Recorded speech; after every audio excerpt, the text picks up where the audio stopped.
আসসালামু আলাইকুম। রোজ কিচেনে তোমাদের সকলকে স্বাগত আরেকটি নতুন রেসিপি দেখার জন্য। আজকে আমার রেসিপি হচ্ছে পাকা আম সুজি দিয়ে দুর্দান্ত স্বাদের একটি বরফি রেসিপি। আর তোমরা সকলেই তো কম বেশি বরফি বানাতে জানো, কিন্তু আমার মতো করে একবার বানিয়ে খেয়ে দেখো, খেতে দুর্দান্ত লাগবে। আর রেসিপিটি প্রথম থেকে শেষ পর্যন্ত দেখতে থাকো আমি কিভাবে রেসিপিটি বানিয়ে নিই। আশা করছি আমার এই রেসিপিটি খুবই ভালো লাগবে। ভালো লাগলে অবশ্যই একটি লাইক করে দেবে। আমি একটি মিক্সিং জার নিয়েছি আর আমি দুটো আম এইভাবে টুকরো করে কেটে নিয়েছি, দিয়ে মিক্সিং জারে দিয়ে দিলাম। আর 1 কাপ লিকুইড দুধ দিয়ে দিলাম। আর দুধটাকে আমি আগে থেকে জাল করে ঠান্ডা করে নিয়েছি। আর হাফ বাটির কম আমি চিনিটা দিয়ে দিলাম। আমার আমগুলো এখানটা খুব মিষ্টি আছে, সেই জন্য চিনির পরিমাণটা কম দিয়েছি। আর তোমাদের আম যদি টক থাকে তাহলে চিনির পরিমাণটা একটু বেশি দিয়ে দিবে। দিয়ে দেখো এইভাবে আমি একটি সুন্দর ব্যাটার তৈরি করে নিলাম। আমি এখানটা 1 বাটি সুজি নিয়েছি আর সুজিটাকে আমি একটু ভেজে নিব। চুলাতে কড়াই বসিয়ে দিয়েছি, কড়াইটা গরম হয়ে গেলে 1 টেবিল চামচ ঘি দিয়ে দিলাম। ঘিটা একটু নাড়াচাড়া করে গলিয়ে নিচ্ছি। আশা করছি আমার এই রেসিপিটি খুবই ভালো লাগবে। আর ভালো লাগলে অবশ্যই একটি লাইক করে দেবে। আর তোমাদের একটি লাইকে আমার ভিডিও তৈরি করার আরও উৎসাহ জাগবে। দেখো আমার ঘিটি গলে গিয়েছে আর গরম হয়ে গিয়েছে। সুজিটা দিয়ে দিলাম, দিয়ে এইভাবে কিছুক্ষণ ভেজে নিব। আর চুলার আঁচটাকে মিডিয়াম রাখবে। মিডিয়াম আঁচে সুজিগুলোকে আস্তে আস্তে ভেজে নেবে। দেখবে ভাজতে ভাজতে একটা সময় খুব সুন্দর একটি গন্ধ বের হবে, তখনই বুঝবে যে সুজিটা ভাজা হয়ে গিয়েছে। দেখো সুজিটা আমার ভাজা হয়ে গিয়েছে। যে ব্যাটারটি করে রেখেছিলাম, আম আর দুধের যে ব্যাটারটি করে রেখেছিলাম, সেটা অল্প অল্প করে দিয়ে দিচ্ছি।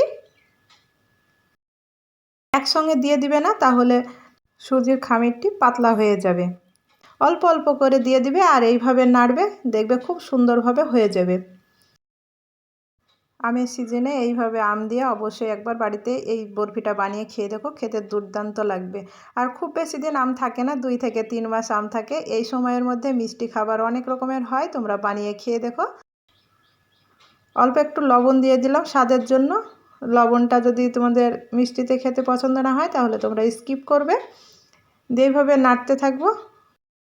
আর এইভাবে অনবরত নাড়বে, নাড়তে নাড়তে একটা পর্যায়ে দেখবে খুব সুন্দরভাবে কড়াই থেকে উঠে আসবে, তখনই দেখবে বরফির ডোটি হয়ে গিয়েছে।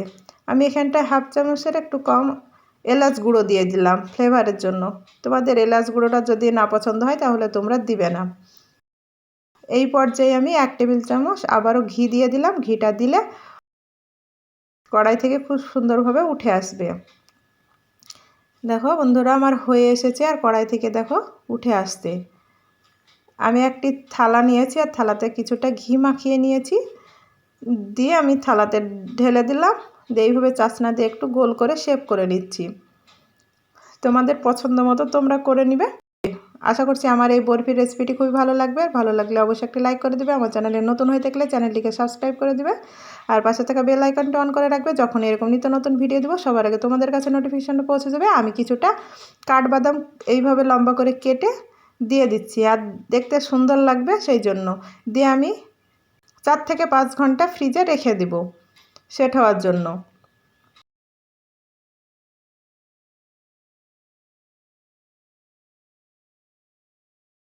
যে বাদাম আছে সেই বাদাম দিয়ে তোমরা এইভাবে সাজিয়ে নিতে পারো।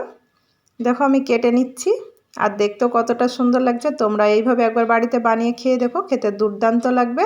আর কোথায় থেকে দেখছো এবং আমার রেসিপিটি কেমন হয়েছে কমেন্টে জানিও।